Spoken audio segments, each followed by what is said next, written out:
GS herbal wholesale Ayurvedic ادویات کا قابل اعتماد مرکز۔ تجارت کے خواہش مند حضرات کو ہم مکمل ٹریننگ دیتے ہیں۔ ہمارے ساتھ تجارت کر کے بھرپور پیسہ کمائیں۔ علماء کرام، حفاظ، ڈاکٹرز اور میڈیکل والوں کے لیے خصوصی رعایت۔ تفصیلات کے لیے ابھی رابطہ کریں۔ سنشائن ہربل مایوس شادی شدہ مردوں کے لیے جڑی بوٹیوں سے تیار کردہ اثردار دوا۔ اس کے علاوہ وزن بڑھانے اور موٹاپا کم کرنے کے لیے لاجواب دوائیں انڈیا میں کہیں بھی حاصل کرنے کے لیے ابھی کال کریں۔ بسم اللہ الرحمن الرحیم۔ ناظرین السلام علیکم ورحمۃ اللہ وبرکاتہ۔ تحفظ دین میڈیا کے خاص پروگرام پرائم ٹائم سیزن 2 میں آپ کا میزبان ضیاء الرحمن محفوظ فاروقی۔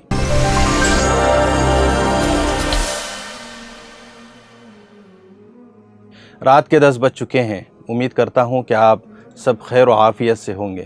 آگے بڑھنے سے پہلے میری آپ تمام سے گزارش ہے کہ اس ویڈیو کو پورا دیکھیں۔ بہت اہم ویڈیو ہے، پھر اس کو خوب شیئر کریں، اور ہاں، جن احباب نے ابھی تک سبسکرائب نہیں کیا وہ سبسکرائب کرنا نہ بھولیں۔ ناظرین، سخت ترین آزمائشی حالات کے بعد ایک مرتبہ پھر آپ کی خدمت میں ہم پرائم ٹائم کے سیزن 2 کے ساتھ حاضر ہیں۔ یقیناً بہت لمبا عرصہ گزرا، 1 سال سے پرائم ٹائم کچھ ناگزیر حالات کی وجہ سے نشر نہیں ہو رہا تھا۔ الحمدللہ پھر سے ہم نے اس کا آغاز کر دیا ہے۔ اس لیے آپ سے گزارش ہے کہ پہلے کی طرح تحفظ دین میڈیا کو آپ مضبوط کریں اور ہر ممکن ساتھ دیں، اور اس کو عام کرنے میں ہمارا تعاون کریں۔ ایک اہم بات یہ ہے کہ جن احباب کو تحفظ دین میڈیا کے مکمل ویڈیوز دیکھنا ہے تو براہ کرم تحفظ دین میڈیا کی ویب سائٹ www.tahfuzdeen.com پر جائیں۔ انشاءاللہ یہاں پر آپ کو مکمل ویڈیوز آسانی سے دیکھنے کو مل جائیں گے۔ آپ اس کو ڈاؤن لوڈ کر سکتے ہیں اور اس پر بہت سارا علمی مواد بھی ہے۔ خیر ناظرین، آگے بڑھتے ہیں آج کے موضوع کی طرف۔ ناظرین، ان دنوں مسلم لڑکیوں کے ارتداد کی خبریں گردش کر رہی ہیں، خوب گردش کر رہی ہیں۔ سوشل میڈیا پر اور ممبر و محراب سے قوم کو آگاہ بھی کیا جا رہا ہے۔ بڑھا چڑھا کر مقابلہ آرائی کے ساتھ لڑکیوں کے ارتداد کے آنکڑے یعنی فگر بھی پیش کیے جا رہے ہیں۔ یقیناً فکر مندی کی بات تو ہے، لیکن اس طرح کے واقعات پہلے بھی ہوا کرتے تھے۔ اس وقت اتنی حساسیت نہیں تھی۔ اقتدار اور حالات کی تبدیلی نے اس مسئلے کو زیادہ حساس بنا دیا ہے۔ موجودہ کلچر اور طرز زندگی میں ایسا ہونا کوئی حیرت کی چیز نہیں ہے۔ جس چیز کو اہل مذاہب اور مہذب لوگ فحاشی کہتے تھے، آج وہ کلچر ہے۔ کو ایجوکیشن نے اس کو فروغ دیا ہے، اس لیے اس کا مقابلہ کوئی آسان نہیں ہے۔ یہ مسئلہ صرف مسلم سماج کا ہی نہیں ہے، ہر سماج اس سے متاثر ہے۔ عام سونامی ہے یہ۔ ایسے میں اپنا بچاؤ کرنے سے بچاؤ نہیں ہو جاتا۔ تدبیر اور کوشش کے ساتھ منصوبہ بندی کی سخت ضرورت ہے۔ تشویش کی بات یہ ہے کہ ہماری طرف سے کوئی حل پیش نہیں کیا جا رہا ہے، نہ ہی کوئی سنجیدہ عملی کی کوشش کی نظر آتی ہے۔ صرف زور خطابت یا زور کتابت سے اس صورتحال کا مقابلہ نہیں کیا جا سکتا۔ ناظرین، اس تکلیف دہ صورتحال کے اصلاً یعنی بنیادی طور پر ذمہ دار ماں باپ ہیں۔ جی ہاں، ماں باپ کی مجرمانہ غفلت کی وجہ سے مسلم لڑکیاں دین کی بنیادی تعلیم سے بھی ناواقف ہیں۔ اس کی ذمہ دار خود وہ بچیاں بھی ہیں جو ایمان پر کفر کو ترجیح دے رہی ہیں۔ انہیں پاکی ناپاکی کا پتہ ہے، نہ اچھے برے کا شعور ہے۔ تہذیب بیزاری اتنی بڑھتی جا رہی ہے کہ آپ لاکھ متوجہ کر دیں، برسر عام بیزاری کا مظاہرہ ہے۔ نہ مادری زبان سکھانے کے لیے ان کو کوئی تیار ہے، نہ یہ خود تیار ہے، نہ تہذیب سے ان کی وابستگی ہے یا یہ خود اس کے لیے آمادہ بھی ہے۔ ناظرین، واقعہ یہ ہے کہ مسلم گھرانے بے دینی اور بیجا فضول رسومات کا شکار ہے۔ جھوٹی شرافت، جھوٹا وقار، خود ساختہ غیرت، طرح طرح کے بیہودہ دستور، بھاری اخراجات اور جاہلی رسومات میں جکڑے ہوئے ہیں۔ ان بندشوں سے خاندان اور سماج کو یکلخت آزاد کرانا ہوگا۔ نوجوان بچوں اور بچیوں کو دین کی بنیادی تعلیمات اور پرسنل خانگی زندگی میں دی گئی آزادی اور حقوق سے ان کو آگاہ کرانا ہوگا۔ نوجوانوں کو پسند ناپسند نکاح کے تعلق سے اظہار رائے کی آزادی اور ان کو اسلام کے آئلی قوانین اور معاشرتی احکامات سے روشناس کرانا سب سے بڑی ضرورت اور ذمہ داری ہے۔ زندگی میں سادگی کی آزادی اور بے تکلفی کا اندازہ سیرت پاک کے واقعات سے لگایا جا سکتا ہے، لیکن نہ ماں باپ کو اس کا علم ہوتا ہے، نہ وہ اپنی اولاد کو سیرت پاک کی اور دینی تعلیم دینا ضروری سمجھتے ہیں۔ ناظرین، گزشتہ کئی دنوں سے ارتداد کی خبریں بالخصوص لڑکیوں کے سلسلے میں آ رہی ہیں جو یقیناً تشویشناک ہے، لیکن سوال یہ پیدا ہوتا ہے کہ ہماری بچیاں ارتداد کا راستہ کیوں اختیار کر رہی ہیں؟ بہت ہی غور و خوض کے بعد ہمارے سامنے کچھ وجوہات اور جوابات آتے ہیں جنہیں ہم آپ لوگوں کے سامنے شیئر کر رہے ہیں۔ ارتداد کا راستہ اختیار کرنے والیاں جو لڑکیاں ہیں، نام کے اعتبار سے اور موروثی طور پر وہ مسلمان تو ضرور ہیں، وہ تمام امور کی انجام دہی ایک رسم کے طور پر تو کر رہی ہیں۔ انہیں معلوم نہیں کہ جو اعمال کیے جا رہے ہیں ان کی کیا حیثیت ہے، کس کے حکم سے انجام دیے جا رہے ہیں۔ اگر ان امور کی انجام دہی نہیں کی گئی تو اس کا نتیجہ کیا ہوگا، یہ سب انہیں معلوم نہیں۔ وہ تو بس وہی کام کرتی ہے جو انہوں نے اپنے آباء و اجداد کو کرتے ہوئے دیکھا۔ یہی وجہ ہے کہ جب انہیں اس کے غلط عمل پر ٹوکا جاتا ہے تو وہ بے دھڑک کہہ دیتی ہیں کہ ہمارے باپ دادا ایسا ہی کیا کرتے تھے، بلکہ اس سے الٹا سوال کر بیٹھتی ہیں کہ کیا وہ سب بیوقوف تھے؟ کیا ان تمام کے اعمال غلط تھے؟ دوسرا جواب یہ ہے کہ ان کی اسلامی تعلیمات سے بےگانگی ہے۔ کچھ بچیوں کو یہ تو پتہ ہوتا ہے کہ وہ مسلمان ہیں، لیکن وہ اسلامی تعلیمات سے بالکل ناواقف ہوتی ہیں۔ نماز، روزہ جیسے اہم ارکان سے بھی ناواقف ہوتی ہیں، چاہے جائے کہ انہیں یہ معلوم ہو کہ اسلام نے عورتوں کو کیا حقوق دیے ہیں۔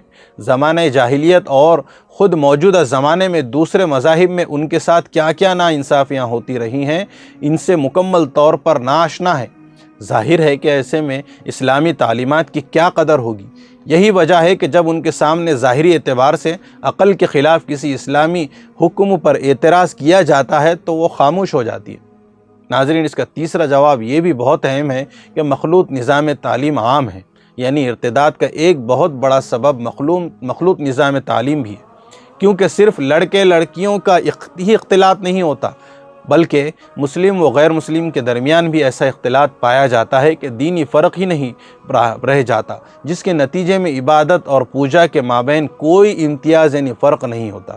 ہر ایک دوسرے کی عبادت اور پوجا میں شریک ہوتا ہے، بالخصوص مسلمان غیر مسلموں کے تمام مذہبی امور میں شریک ہوتا ہے، جبکہ غیر مسلم عام طور پر مسلمانوں کے دینی اعمال میں شریک نہیں ہوتا، البتہ بعض پروگراموں میں شریک ہوتا ہے۔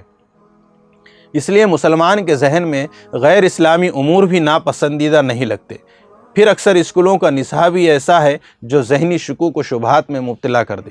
اسی طرح بے حیائی اتنی عام ہو گئی ہے کہ ایک دوسرے سے کسی اعتبار سے کسی قسم کا فاصلہ نہیں رکھا جاتا۔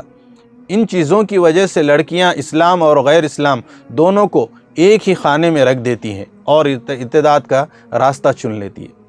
ناظرین، چوتھا جواب یہ سمجھ میں آتا ہے کہ غیر مسلموں کے ساتھ یارانہ دوستانہ۔ آج کے فرینڈشپ کلچر میں غیر مسلموں کے ساتھ دوستی کو برا نہیں سمجھا جاتا، حالانکہ اسلامی حکم یہ ہے کہ مومنین کو چاہیے کہ وہ مومنین کو چھوڑ کر غیروں کو دوست نہ بنائے۔ یہ سورہ آل عمران کی 28ویں آیت ہے۔ انسانیت کی بنیاد پر تعلق رکھنا کوئی بری بات نہیں، لیکن ایسی دوستی کرنا درست ہے جس میں راز ہائے سربستہ دوست کے سامنے کھول کر رکھ دیا جاتا ہے اور محرموں کی طرح گھر کے اندر آنا جانا جائز سمجھا جاتا ہے، کیونکہ عموماً یہ دوستی شیطانی چال کا شکار ہو کر پیار کا روپ دھار لیتی ہے جو ارتداد کا راستہ دکھاتی ہے۔ ناظرین، پانچواں جواب یہ ہے کہ حرص و لالچ بھی بہت ہو گئی ہے۔ مادیت کے اس دور میں دولت کی حرص انسان سے نہ جانے کیا کیا کرا دیتی ہے۔ چنانچہ کچھ لوگ، جن میں غربت کی ماری لڑکیاں بھی ہیں، ہم میں سے ایسے ہیں جو حرص و لالچ کی خاطر باقی رہنے والی زندگی کو ختم ہونے والی زندگی سے بیچ دیتے ہیں اور دنیا کے چند سکوں کے بدلے ارتداد کا راستہ اپنا لیتے ہیں۔ چھٹا جواب یہ بھی ہے کہ سیلیبریٹیز کی غیر تفریق شادیاں۔ آج کل چونکہ ہر لڑکی بالخصوص اسکول و کالج میں جو زیر تعلیم ہے، اس کے ہاتھ میں اینڈرائیڈ اسمارٹ فون یعنی موبائل ہوتا ہے، جس میں زیادہ تر علم غلم چیزیں مشاہدہ کی جاتی ہیں۔ وہ غیر مسلم کے درمیان شادیاں دھوم دھام سے رچائی جاتی ہیں، اس کی اسکرپٹ وہ دیکھتے ہیں۔ فلموں میں بھی اسی طرح کا مشاہدہ ہوتا ہے۔ اسی طرح ان فلموں کے ہیروز اور ہیروئنز کی ریئل لائف میں مسلم و غیر مسلم کے فرق کے بنا شادیاں رچائی ہوئی ہیں۔ بعض لڑکیاں ان چیزوں سے متاثر ہو کر ارتداد اختیار کرنے میں حرج نہیں سمجھتی۔ یہ اور ان جیسے اسباب کی بنیاد پر لڑکیاں زیادہ تر ارتداد کا راستہ اختیار کر رہی ہیں۔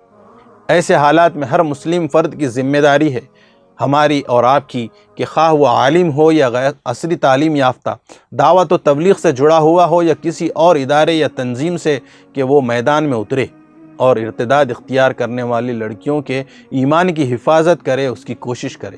اس وقت یہ کام حمرم النام یعنی سرخ اونٹ کے صدقہ کرنے سے زیادہ اہم اور ضروری ہے۔ اسی کے ساتھ ساتھ مساجد کے مکاتب کے نظام کو مستحکم کرنا بھی ضروری ہے۔ اگر ضرورت پڑے تو ذمہ داران مساجد الگ سے معلمین کا انتظام کریں، نیز معلمین اس کو ایک اہم دینی فریضہ سمجھتے ہوئے پروفیشنل طریقے پر نہ پڑھائیں اور بالخصوص عقائد پر زیادہ زور دیا جائے۔ ناظرین، مسلم معاشرے کو جو باحیثیت افراد ہیں انہیں چاہیے کہ علماء کی نگرانی میں ایسے اسکول قائم کریں جہاں مخلوط تعلیم نہ دی جاتی ہو۔ اگر خود قائم نہیں کر سکتے تو جو لوگ ایسے ادارے قائم کرنے کا ارادہ رکھتے ہیں انہیں مالی تعاون فراہم کریں۔ موجودہ حالات کے پس منظر میں علماء کی ذمہ داری دو چون یعنی ڈبل ہو جاتی ہے کہ وہ گاؤں گاؤں جائیں اور ماحول کا جائزہ لیں، پھر دینی تعلیم کے اس رواج کو عام کرنے کی اور دینی تعلیم کو رواج دینے کی کوشش اہل محلہ کے ساتھ مل کر کریں۔ خواتین میں خصوصاً بیان کریں اور انہیں دین کی باتیں بتائیں۔ اس سلسلے میں اہل مدارس بھی بھرپور توجہ دیں۔ ایک علاقے میں طلبہ کو بھیجنے کی ہفتہ واری ترتیب بنائیں، جس کے لیے پہلے طلبہ کو ٹریننگ دیں۔ جمعہ کے دن خطابات کی ترتیب بھی بنائیں۔ جن علاقوں کے بارے میں ارتداد کی اطلاعات ملے وہاں پہلی فرصت میں جانے کی کوشش کریں اور معاشرے کے باشعور افراد کو جمع کر کے ارتداد کی حقیقت اور اس سلسلے میں آخرت کی سزاؤں کا تذکرہ بھی کریں۔ اگر اس طرح ہلچل پیدا ہو جائے تو اللہ کی ذات سے قوی امید ہے کہ ارتداد کی جو یہ مسموم اور یہ ماحول اور ہوا چل رہی ہے سوشل میڈیا پر، وہ جلد ہی تھم جائے گی۔ لیکن اگر ہم نے ادنا بھی کوتاہی کی تو پھر نئی نسل ہمارے ہاتھوں سے نکل جائے گی۔ اللہ تعالیٰ سے دعا ہے کہ امت مسلمہ کو ارتداد کے فتنے سے بچائے، آمین۔ ناظرین، اس وقت یہ ارتداد کا مسئلہ بہت حساس ہے۔ اس پر سبھی کو خصوصاً والدین کو اپنی بچیوں پر توجہ دینے کی سخت ضرورت ہے، اور والدین کو خود ضرورت ہے کہ وہ دینی تعلیم اور اسلامی معلومات حاصل کریں۔ یہ بہت اہم موضوع ہے، چونکہ وقت تنگ ہے، اس وجہ سے ہم اس ویڈیو میں مکمل گفتگو کرنے سے قاصر ہیں۔ انشاءاللہ آئندہ کے پروگرام میں ہم اس پر مزید گفتگو کریں گے۔ اگر آپ کے ذہن میں کوئی رائے ہے تو آپ ضرور کمنٹ باکس میں دیں۔ انشاءاللہ ہم کوشش کریں گے کہ آئندہ ایپیسوڈ میں یعنی جو ایپیسوڈ آنے والا ہے اس میں اس کو شامل کریں۔ چلیے ناظرین، انشاءاللہ کل پھر ٹھیک رات 10 بجے آپ سے ملاقات ہوگی۔ جانے سے پہلے آپ تمام سے ایک مرتبہ پھر گزارش ہے کہ براہ کرم اس ویڈیو کو زیادہ سے زیادہ شیئر کریں، ثواب کی نیت سے شیئر کریں۔ بہت اہم حساس موضوع ہے اور اس تحریک میں اپنا تعاون ضرور پیش کریں۔ چلیے اب اجازت چاہتا ہوں، اپنا اور اپنوں کا خیال رکھیے، خوب دعاؤں اور عبادات کا اہتمام کریں، ہمارے لیے بھی دعا کریں۔ انشاءاللہ کل پھر ملاقات ہوگی، تب تک کے لیے مجھے اجازت دیجیے۔ خدا حافظ، السلام علیکم ورحمۃ اللہ وبرکاتہ۔ چوکو اسٹار اعلیٰ کوالٹی کے عمدہ لذیذ چاکلیٹس، علماء حفاظ اور تجارت کرنے والوں کے لیے بہترین موقع۔ چوکو اسٹار اورنگ آباد۔ مزید تفصیلات کے لیے ابھی کال کریں۔